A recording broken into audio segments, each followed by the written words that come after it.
trainers, you're with Pewter City Gym, and I wanted to show you guys my entries for Boreal Mines 500 sub contest. I had a lot of fun coming up with these designs, so I figured, why not make a video showing the process? Before we carry on, if you're not familiar with her channel, you can check it out by clicking the first link in the description. She designs a lot of Fakemon and is a very engaging creator with a lot of creativity.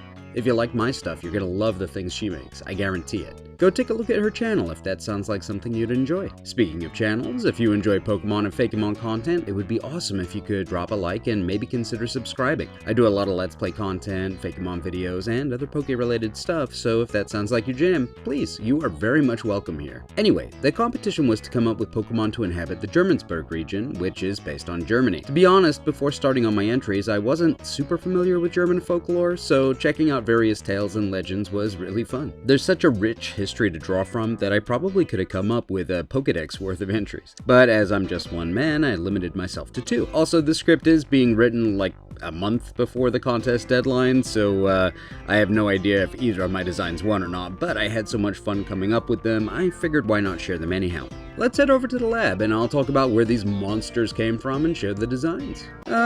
It seems weird, doesn't it? I mean, this is where I design Solar Region content mostly, but these designs are Jermanzburg based. Let's get things looking a little bit more in line with that Jermanzburg vibe, huh? Hey, Smurvles, can I borrow you for a second? Yeah, so any chance you can make my lab look a little more, I don't know, like this? See, just like that. Okay, hey, I think this works, right? Oh, before I get underway properly, just an apology in advance. I don't speak German, but by virtue of these designs being German-inspired, I'm gonna need to say some place names, names of creatures and people, that kind of thing. If I mispronounce any of it, just know that it isn't intentional and I am doing the best I can. Promise. So, my first design is for a 3-stage Pokemon based on the various tales of Lauralee. There are 2 designs which I found. One is from a poem penned in 1801 by Clemens Brentano, Subakarak Amrain. In it, Lauralee is a beautiful woman betrayed by her love. In her despair and melancholy, she enchants men and causes their deaths. When the authorities catch up to her, they sentence her to remain the rest of her life at a convent as a nun. They assign 3 knights to escort her, but on the way, she asks to climb the rocks above the Rhine River just to gaze upon it once again. Sure, the knights reason. Can't hurt, right? What could possibly go wrong? This seems like an absolutely reasonable plan with no potential for unforeseen consequences whatsoever. Well, upon reaching the top of the rocks, she believed that she saw her sweetheart out on the river, and she decided to take a fairly direct route to reuniting with him. The second version of the story came about in 1824 in a work by Heinrich Heine, Die Lauralee.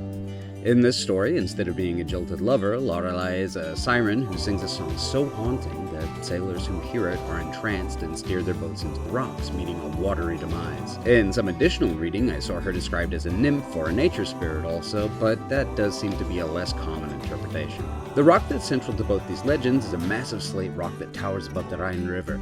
Because of its shape, the wind whistles around it. Lauralee is a word translating to murmur in the Rhine dialect of German, and lay is actually a Celtic word meaning rock. So 2 languages smooshed together to mean murmuring rock. There's also a Pokemon episode from the old classic Season 1 era, The Ghost of Maiden's Peak, which deals with a similar set of ideas and tropes.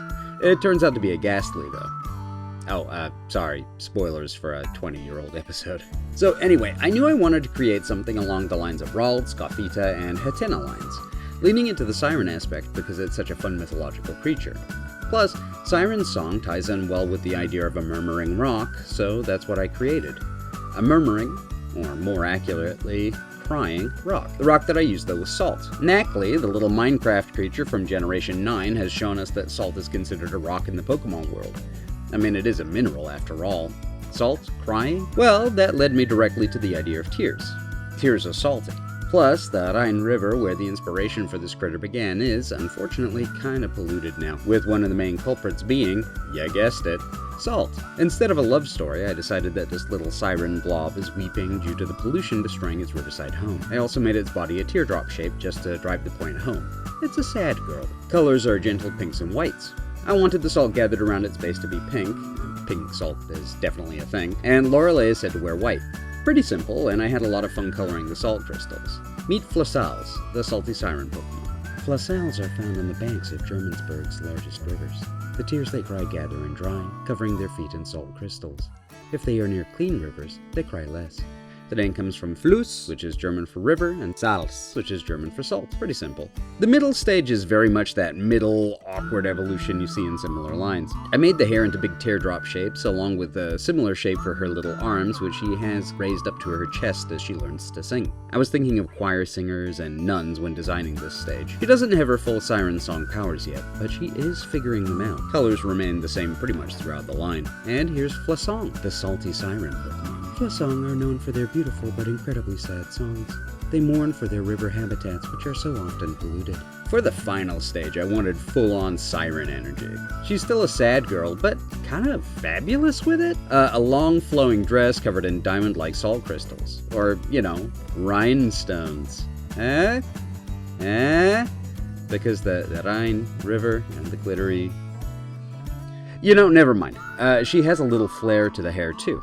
This evolutionary stage takes full advantage of her ability to sing and uses it to wreck ships on the rocks. I'd like to think she does this to remove polluters from her territory, but we may never know for sure. Meet Lauralee, the salty siren Pokemon. Lauralee are the cause of many shipwrecks. They stand atop riverside rocks and sing haunting songs that entrance sailors, causing them to steer towards shore. Okay, now let's move on to the next Pokemon line.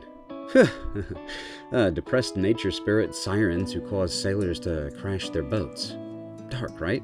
Let's hope that I figured out something a little more, light-hearted for my second entry.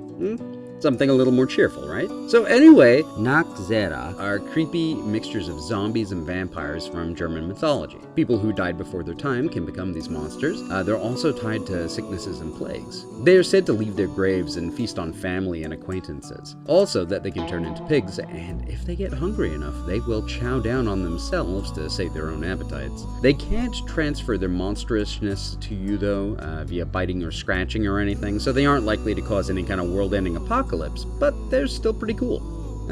So not that cheerful. Oh, I have another interesting bit of folklore. The tale of King Batsman. He was a tyrannical ruler who, along with his family, hunted his own people for sport. Yikes, right?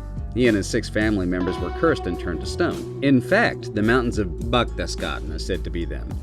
A ruler who hunts people. Why do we combine those two concepts?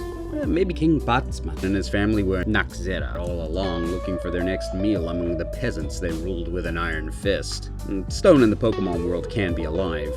I wanted this to be a rock type also, to reference the part of the legend where King Batsman is turned to stone. I gave his beard 7 points to represent the 7 peaks of Berchtesgaden. There are plenty of Pokemon who started out as humans. Yamask, Phantom, Kadabra. I figured this one could be the same. I gave him pointed ears like a pig to reference Naxera turning into pigs, and a big bite mark out of his shoulder as Naxera, said to feed on their own bodies if they get hungry enough. In terms of colors, I went with blue-gray skin to communicate both stone and the dark, monsterly nature of this creature, along with some muted reds and golds to showcase that it used to be royalty. Also, some deep pinkish reds for the gem on its crown and for those eyes. Meet Tirenacht, the appetite Pokemon. Once, an evil king was cursed and turned to stone for his vicious ways. It became this Pokemon. It is a ravenous hunter and has a monstrous appetite. And there you have it, my entries for Boreal Mine's 500 sub contest. I hope you like them. I certainly had fun making them. I want to thank Boreal Mine for holding the contest. I learned a lot in my research for these creatures, and that's always a fun time for me. Now, I guess I better get to cleaning up the lab before the next Solar Region video is due out. Thanks for stopping in, trainers. I'm looking forward to catching you in the next video, but until then, take care. Bye. Next time, I get to pick the show. That seems reasonable.